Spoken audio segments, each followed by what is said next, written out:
Patient, I taught the God who knew it would get this hard. Scriptures from a prison yard. Lost ain't my first charge. Far from my worst charge. Stretched with no days off. Down bad. What up, y'all? Welcome to Free Game with Cash. Today we're gonna kind of talk about my 10 years in prison and how I got through all that time, and also the changes that I seen when I came home. This is something my mom wanted to hear about, so I'm gonna go ahead and give a run through of my prison experience and all the things I experienced when I came home.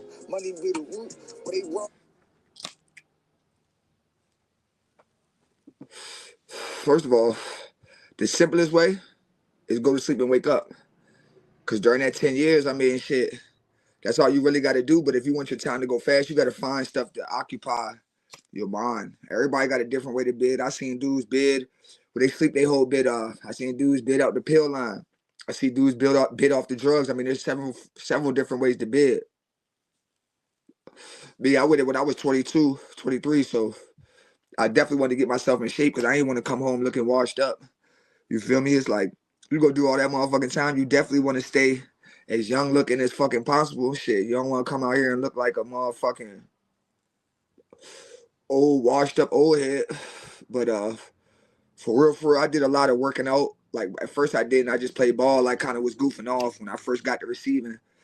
Was just fucking around, might fuck around, do some push-ups in the jail. But when you in the jail, it's like, that prison shit ain't set in yet. So, like, you still hoping for hope. You got appeals left. You got reconsiderations left. You still, that prison sentence ain't really fully sit in for me, because I ain't gonna lie, I still had lawyers giving me hope, like, oh shit, it was a 10-year violation. That was a 10 years for a probation violation. There's no way that it's gonna go down. And at the time, when I first got locked up, that was the rules. Like, you fuck up once, they can give it all back to you. So I stayed home a whole year. Fucked up one time, missed that probation meeting. I ain't gonna say fucked up one time because I was fucking up, but I ain't really fuck up my probation to that one time missing that meeting. And then once I missed that meeting, that was a wrap. And they gave me the whole 10 years. I was thinking I was gonna get some type of drug program, some type of work release, something, right? Like, shit, my guidelines was only 0 to 90 days. So I'm trying to figure out why the fuck that shit turned into 10 years. But like I always say, that shit was a gift and a curse, you feel me? So, like, anyway, I'm in the regional jail now. So, like, I'm still holding on to my chances that I'm gonna get out. Like, I'm still got an appeal in and all that. So, like, basically how it works is you're gonna get your appeal and go through all levels, but then you might have your reconsideration, which you can only use if something changes, like, with you. Like, if you went to a drug program, you went to a class or something. So they had shipped me out to jail so fast, I was barely able to even get anything under my belt. Like, my last bid was 26 months.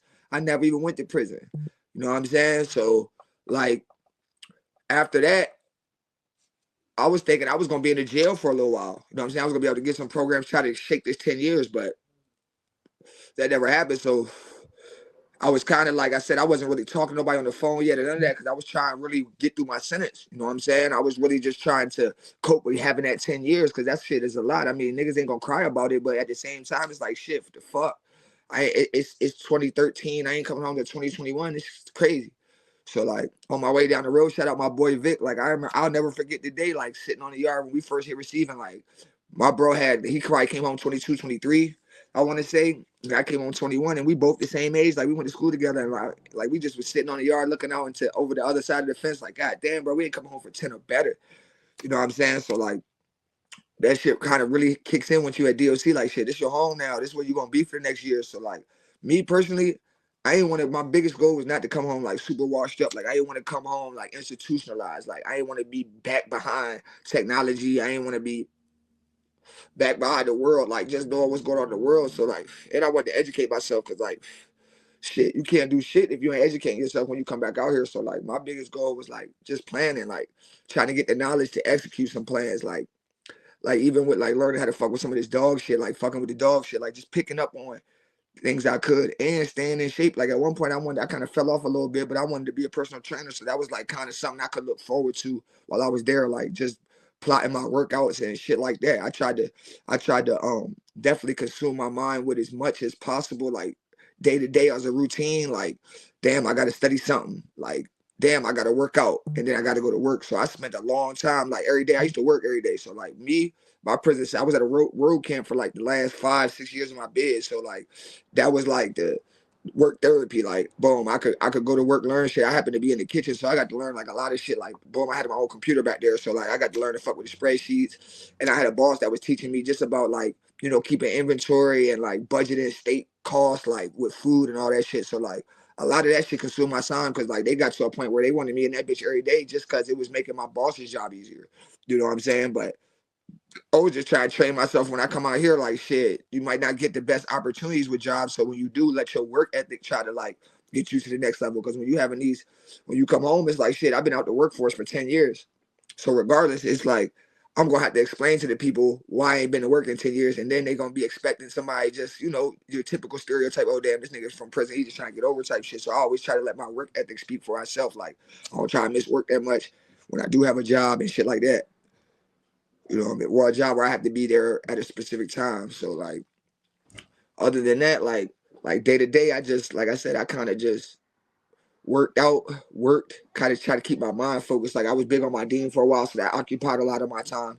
And of course, like I fuck with the music. Niggas spent endless money on the tablet, so kind of between sports, tablet, and working and shit. That's all I kind of really try to keep it basic to. Like, yeah, don't get it fucked up. Niggas was smoking weed at the first compound and all that shit they was at. Just kind of trying to like, you know, keep it as much as like damn everything on the street in here trying to like live on the street, but like shit, I had to realize like shit, even though I love smoking weed, I'm smoking weed right now. That shit, you got drug tests in that joint, and that shit kind of got old trying to duck the drug test all the time because they might piss you. When I was on a major, they might piss you once a month, you know what I'm saying, which was cool. Then I got to the little road cramp and shit, they might pop you the piss every fucking 2 weeks. So that was like a sign to me, like go ahead and leave the smoke alone, because shit, you got plenty of time to smoke when you get home. I didn't want to trick that good time. Like I had 2 years worth of good time, so you don't really want to trick that behind some smoke. Like that's stupid. You know what I'm saying? So plus, I had a good job. I was making decent money in the prison. Like shit, niggas wasn't really working all day. Niggas was getting paid $100 something a month, eating good. Like that was another thing in prison. Like that was like the food a big thing. Like I could see how like at first I used to trip off niggas tripping out on food, but like food become another type of addiction. So like when you in the prison, like some people gotta have their certain snacks every Friday, shit like that. Like niggas look forward to their commissary. Niggas need to make their meal.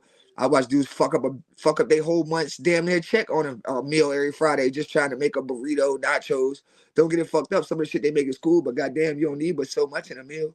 You know what I'm saying? So anybody been locked up know how that go. But yeah, I just tried to get like as healthy too. I tried to eat healthy as possible. I done kind of fell off that, but I tried to be real on my health shit in there because like the food there is garbage, man. Straight processed, everything got a lot of salt in it, or it's straight junk food. So you definitely want to try to keep yourself as healthy as possible. Like no lie, like I was on a compound, they was serving this shit called meat rock. And the fucking meat rock was fucking people up so bad, the doctor was coming, had to come from the hospital to tell the motherfuckers, like, stop serving this shit every day because the shit making people sick with bacteria infections in their stomach. Like, like, like that's just how raw the food be in there. Like sometimes, like some places you might go to a good spot where the food decent. I ain't been to the feds and no shit like that, but they say the food good there. Like the little road camp I was at, I appreciate it because I worked in the kitchen, so I eat real type food as much as possible because I ain't really want to. I wasn't big on the. I don't eat pork, and I wasn't big on the junk food out the commissary. So I tried to. I embrace working in that kitchen like a motherfucker, but yeah, man. Like I said, day to day, I just kept it focused on trying to better myself. And then, like, winding down towards the end of my bid, I started taking some little classes, you know what I'm saying? Trying to figure out this credit game, all this shit I ain't kind of been thinking about, bank account, little opportunities for individuals when they get out, like how to get housing and shit like that. They'll have some people come in and go through a little reentry program. They'll get to do all that. So, kind of gets you geared up for trying to get the fuck out and really knowing what to do once you get out here, like what directions to step in as far as getting your shit back together. But on the way out, my nigga Zoe picked me up, and like it's crazy because shout out to the guys, they ended up giving me some weed on the way out. But that was like one of the first things I wanted to do when I got out, smoke a blunt in peace. You know what I'm saying? Nigga came home with a little check. Nigga want to make sure they get that off the card and shit. So like coming home, I remember like one of the first things that was like funny to me was like I went into Walmart. Like my nigga took me into Walmart. I had to get a phone. had to get all that shit, get your little hygiene, your little clothes and shit. Like it was just so many choices. Like you so used to commissary shit, you just pick your white. You got gray sweatsuit, white tee, blue tee, Levi's. You pick your same. You just pick your size. Like in that joint, you got choices to pick from. So like I was like, damn, I don't know if I want the Hanes, if I want this, I want that. So it was kind of crazy. Like what toothpaste I wanted, what toothbrush I want, what deodorant I want to use. Like I remember just staring at that joint, like damn, I don't even know what the fuck I want to use. But yeah, that was one of the funniest shits. Like when I first came home, kind of making choices, like because you got so many more choices to make out here than you do in there, and everything was way bigger. Like you in the store, everything's so much bigger. You so used to a little cell or the same little spots you've been in, like everything was way bigger. But that was one of the definite changes, like having to make choices. Like I didn't even know how to use the soda machine. The soda machine and got advanced where like you could put it up there and make 5, 6 different sodas at once, all sorts of shit like that. Like that was definitely a weird joint to see between that and the tap pay, because like I'm like everybody tapping their phone. So I had to get hip to like just this little technology shit. Like people be asking me shit like, you don't got this app, you don't got that app. Like shit, nah, I didn't even know that shit exists. But I be, tuning myself in, trying to stay hip to what could benefit me through, the music and podcasting and business and shit. So that was another thing. A big thing changes when I was coming home was like a lot of people is the people for real.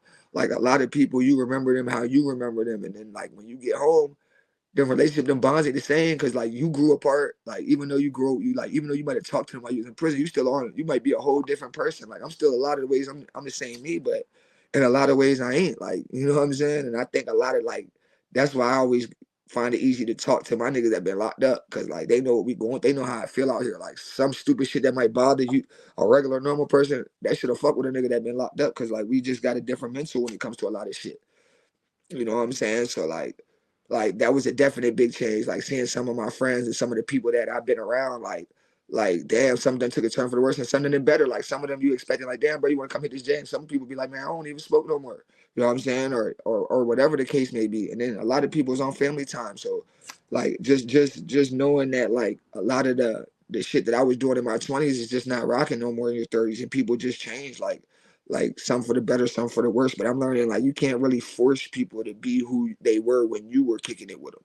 Like, and vice versa. People can't expect you like shit. You went away, you did a bid, like shit gonna change. It's like being at the army. Like I don't care what nobody say. People who got family members that been to the army, they already know like their family member might still be them, but a lot of the things that changed about them, about how they act day to day. Like it's a form of PTSD, I guess, because like you go into places where like regardless of what you say, everybody's prison stay ain't violent or crazy, but there is you're more subjective to violence in there on a day to day basis, or you're more subjective to certain things that you wouldn't be subjected to out here. Like, man, you'll have people tell you, man, get up, you got to go to work for 45 cents. Like, what if you don't want to go to work today? And they'll actually try to snatch your good time off you. Like, just think about little shit like that. Like just the day-to-day living in there for a while is going to be change. It changes compared to how you are when you're out here. So that was definitely a big thing, like seeing the people change and seeing people grow up and just seeing how people act as an adult, because that's a big transition. Like shit, I left in my 20s, coming back out here in the 30s, what people expect from you is on a whole different vibe. Like shit,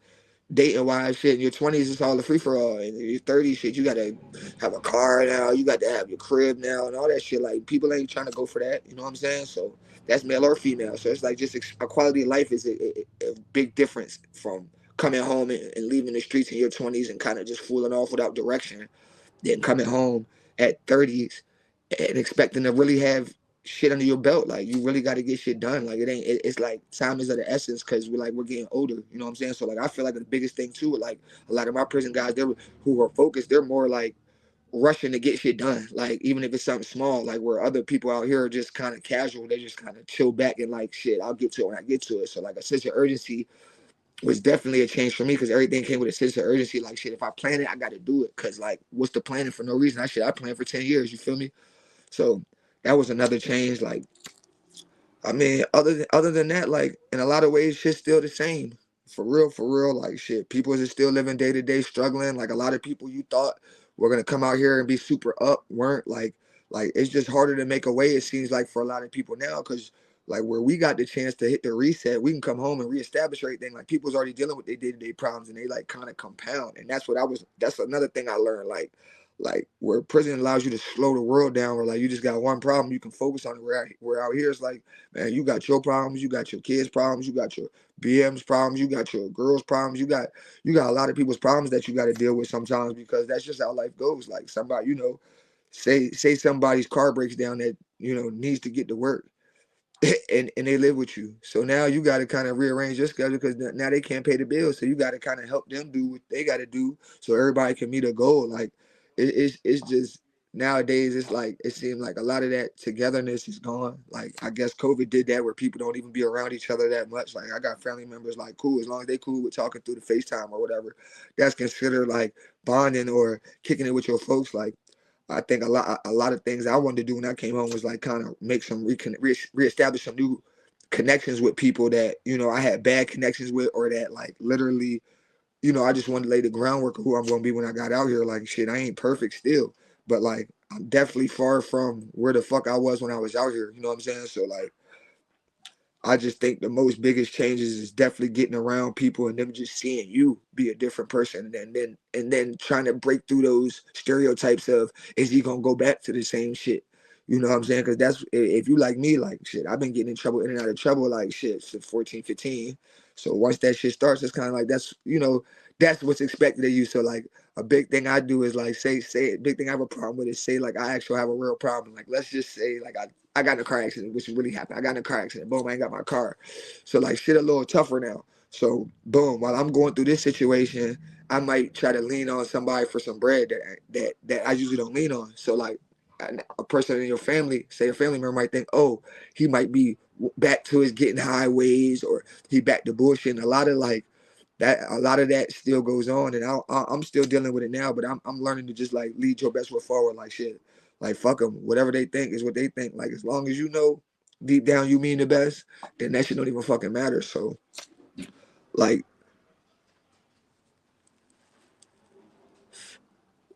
I try not to worry about what people think no more, or just kind of trying to that stupid word narrative control the narrative as much no more. Like shit, it is what it is. Because a lot of people ultimately you realize too, unless you're in front of their face, they don't give a fuck about what's going on. You just a topic to talk about for real, because the whole time you was locked up, how many letters and emails was you getting? I mean, I got loved while I was locked up, but not as many text messages and can I do this for somebody and can you do this for that? I wasn't getting all that in there. As soon as it seemed like I came home, you get a lot of that. And I don't know, everybody's situation different when it comes to that. Like whether or not, they support their people, or they're people leaning on them. Cause I know me being in the streets, like everybody's so used to you having money all the time, people tend to always seem to think that you straight, or it's easy to ask you for shit. We're like, shit, we coming home, like, I help people, but shit, I ain't even a homeowner. So how a homeowner ask me for help? You know what I'm saying? It's just like shit like that. It's like that's normal because people shouldn't, it's my fault I got locked up. So I shouldn't be using that as an excuse. But I also think it's almost like people should take that consideration at times. But I don't know. Overall, coming home, like I said, I had a pretty good support system. I had a pretty easy transition. Like I came home with my ID, social security card, birth certificate, swooped right into the DMV, got my license. Like that was the first thing I could say changed for me this time as far as succeeding. Like having that license. Shout out to my bro Zoe for getting me a car. Like I came home, bro threw me a little whip. Like just being able to move around on my time and do things when I need done. Because when you come home, people got their own lives. So like you're expecting people to stop. Like it's gonna be some big party. Like Amin's home. Let's stop what we're doing. Everybody's partying now. People got bills to pay. People got kids, people got stuff they got to do. So like your stuff is kind of on the back burner, even though you're important to them, you're just on the back burner. So like, having those things when you get out is definitely major important. Try to set yourself up with as much stuff as you can have, like walking out that door. Like, and that's what I could say. My first bit, I wasn't worried about it. I was like, I'll get to it when I get out. But going to prison, like, let me know planning is everything. Like, before you do anything, you got to plan it. And if you plan it properly, like most times, as long as you don't give up, that shit gonna go your way. You know what I'm saying? Maybe not the first time, second time, third time, but eventually it will. Shit. And if it don't go your way, it'll go a lot further than just not doing shit about it by just planning and leaving it where it's at. But nah, that's basically my overall experience is coming home. Some of the things I felt that was important, and like I said, getting through my time. But thanks for tuning in with Free Game with Cash. Shout out to Drip Kings, our sponsor, and just keep checking back for more free game.